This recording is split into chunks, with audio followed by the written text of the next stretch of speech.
سورہ فاتحہ کی حیثیت قرآن مجید میں یوں سمجھ لی جائے گویا کہ وہ بندوں کی طرف سے اللہ سے ایک سوال ہے، اور وہ سوال اللہ تعالیٰ نے اپنے بندوں کو خود بتایا، تم مجھ سے یوں سوال کرو، تم مجھ سے یوں مانگو۔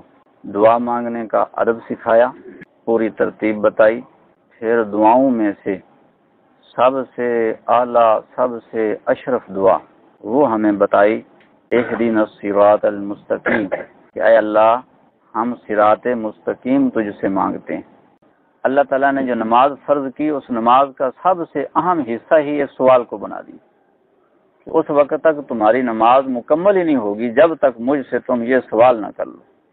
جتنی رکعتیں آدمی پڑھتا ہے، ہر رکعت میں سورہ فاتحہ لازمی پڑھتا ہے اور اپنے رب سے مانگتا ہے اللہ صراط مستقیم دے دے۔ یہ تو تھا سوال۔ دارالفتاء میں جب لوگ مسئلہ پوچھنے کے لیے آتے ہیں، ان کو کہا جاتا ہے کہ اپنا سوال لکھ کر لاؤ، پھر وہ اپنا سوال لکھ کر لاتے ہیں، پھر اس کے ساتھ جواب لکھا جاتا ہے، تو جواب کو اس کے ساتھ لفظ کر دیا جاتا ہے، سوال اور یہ اس کا جواب۔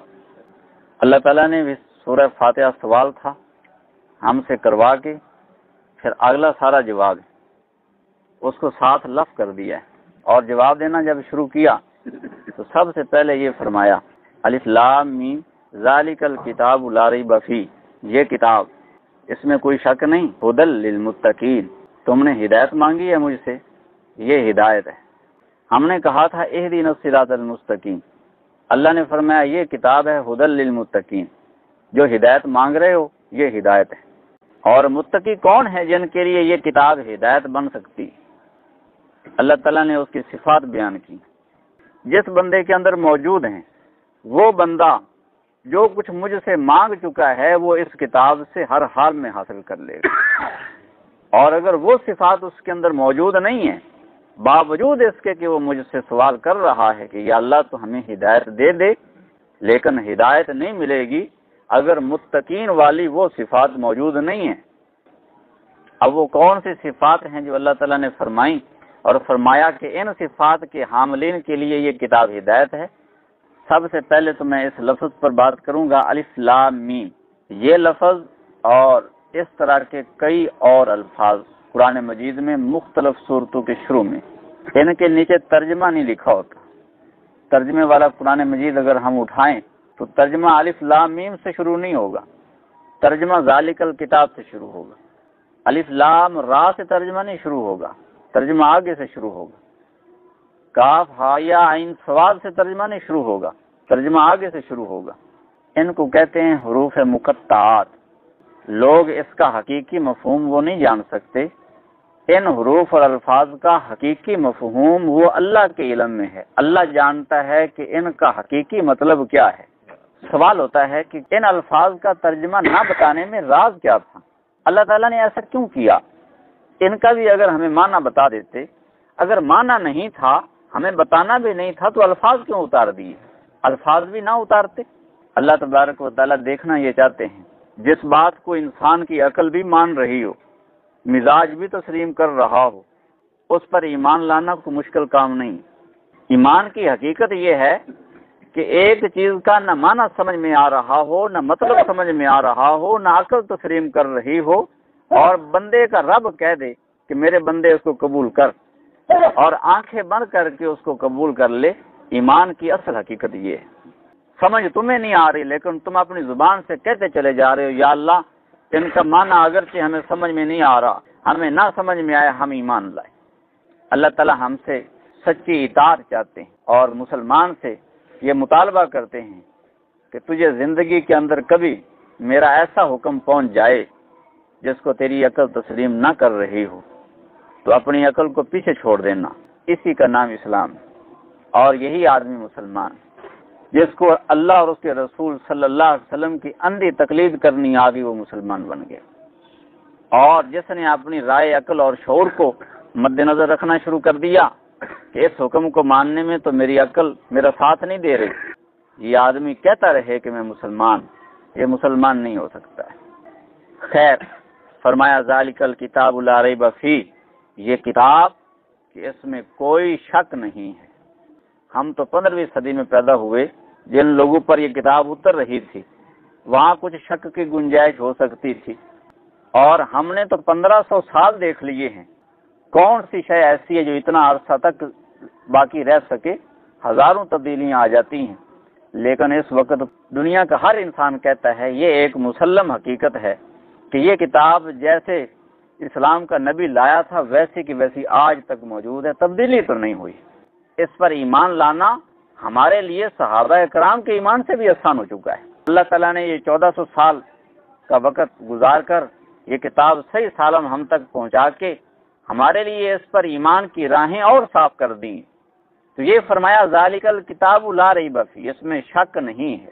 ھدی للمتقین، یہ متقی لوگوں کے لیے ہدایت ہے۔ الذین، متقی وہ لوگ ہیں، یؤمنون بالغیب، جو اللہ پر بن دیکھے ایمان لاتے ہیں۔ اگر کسی کے دل میں یہ بات آ گئی کہ اللہ تبارک و تعالی موجود نہیں، کچھ حق آ گیا کیونکہ اللہ نظر تو نہیں آ رہا، سب سے پہلی بنیاد اس کتاب کو حق جاننے اور اس سے رہنمائی لینے کے لیے یہ لازم ہے کہ اللہ تبارک و تعالیٰ پر پختہ ایمان نصیب ہو جائے کہ اللہ کی ذات موجود ہے، وہ ہمیں دیکھ رہی ہے، اس نے ساری کائنات کا نظام بنایا اور اس کو وہ چلا رہی ہے، اس کو لمحہ بھر کے لیے بھی اونگ نہیں آتی، سب بادشاہوں کی بادشاہ اور ہر چیز پر قادر ذات وہ موجود ہے۔ سب سے پہلے تو یہ ایمان رکھنا لازم ہے، اگر اس ایمان میں کچھ نقص آ گیا تو یہ کتاب یہ ہمیں کام نہیں دے سکے گی۔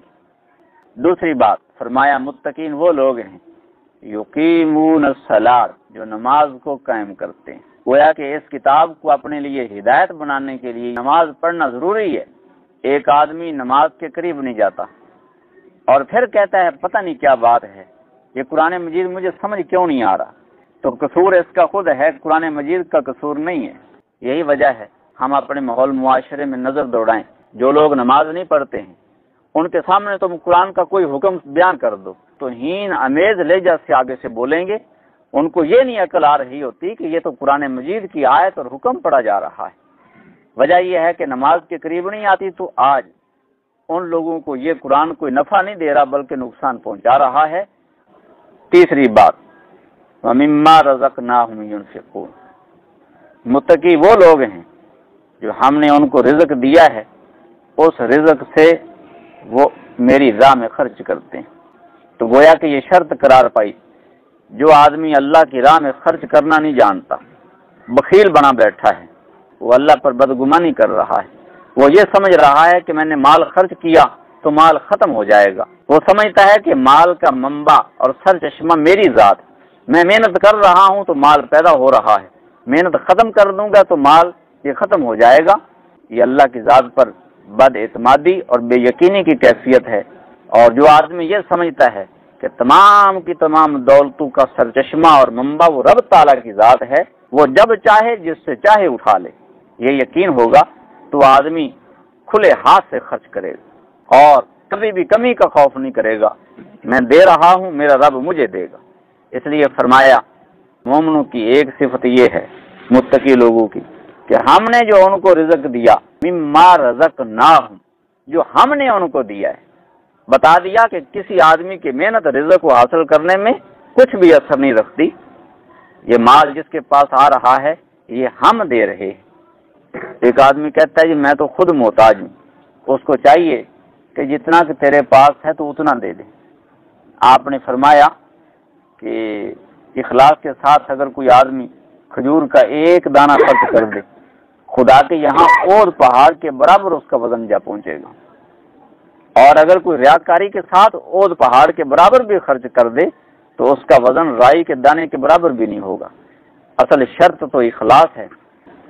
سیدنا عثمان غنی رضی اللہ تعالیٰ عنہ کو کسی نے کہا کہ حضرت اللہ نے آپ کو تو بڑا مال دیا ہے، تو اللہ کی راہ میں خرچ کرتے ہیں اور نیکیاں لوٹتے چلے جا رہے ہیں، کاش کہ ہمارے پاس بھی ہوتا اور ہم بھی خرچ کرتے۔ تو سیدنا عثمان رضی اللہ نے جواب دیا، تم لوگ جب اللہ کی راہ میں ایک درہم خرچ کرتے ہو ہمارے 10,000 سے بھاری ہو جاتا ہے۔ تم ایک درہم خرچ کرتے ہو، ہم 10,000 خرچ کر دیں، کیونکہ تم نے تھوڑے میں سے اتنا خرچ کیا، ہمارے پاس تو بہت تھا اس میں سے خرچ کر دیا۔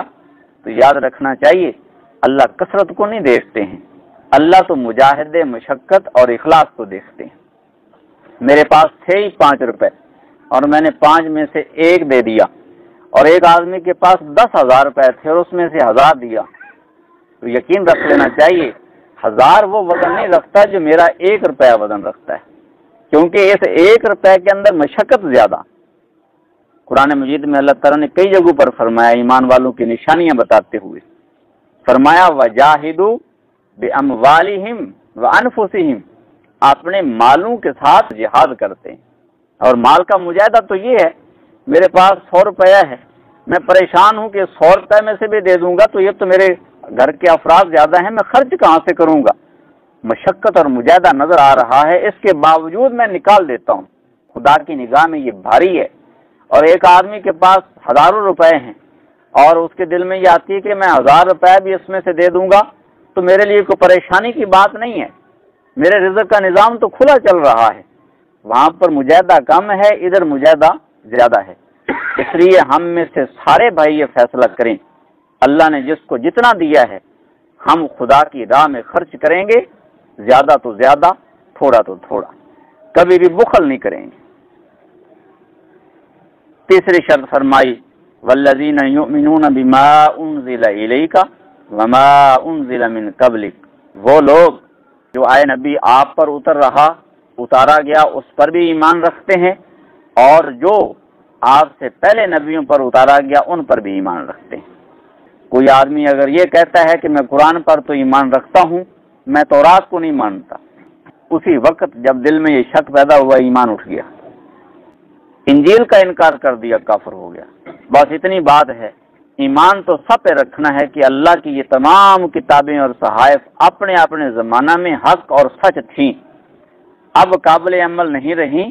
قابل عمل اس وقت قرآن مجید ہے، ایمان سب پر اور قابل عمل قرآن مجید کو سمجھنا، یہ بات ضروری ہے۔ اس لیے فرمایا کہ اس کتاب پر بھی اور پہلی کتابوں پر بھی ایمان رکھتے ہیں۔ متقین کی ایک صفت یہ وَبِالْآخِرَةِ هُمْ يُوقِنُونَ، آخری صفت یہ بیان کی کہ وہ آخرت پر بھی یقین رکھتے ہیں کہ ہم نے مرنا ہے، مرنے کے بعد اٹھنا ہے، اس کے بعد ایک ایک بات کا حساب ہوگا، کیسے زندگی گزاری اور جزا و سزا کا معاملہ ہوگا، جنت و جہنم کے فیصلے ہوں گے، اس بات کا یقین رکھنا بھی ضروری ہے۔ اور ایمانیات پر اتنا یقین ہونا ضروری ہے۔ ابھی اس وقت رات ہے، میرے بھائیوں میں سے کوئی اس بات کو ماننے کو تیار ہے کہ اب دن ہے؟ ہم اب رات کیوں کہہ رہے ہیں؟ اس لیے کہ ہماری آنکھیں دیکھ رہی ہیں، اندھیرا ہو گیا، سورج غائب ہے، ستارے نکلے ہوئے ہیں، ہماری آنکھیں دیکھ رہی ہیں، اور آنکھوں کے دیکھنے سے ہم ایک فیصلہ کر چکے ہیں کہ اب رات۔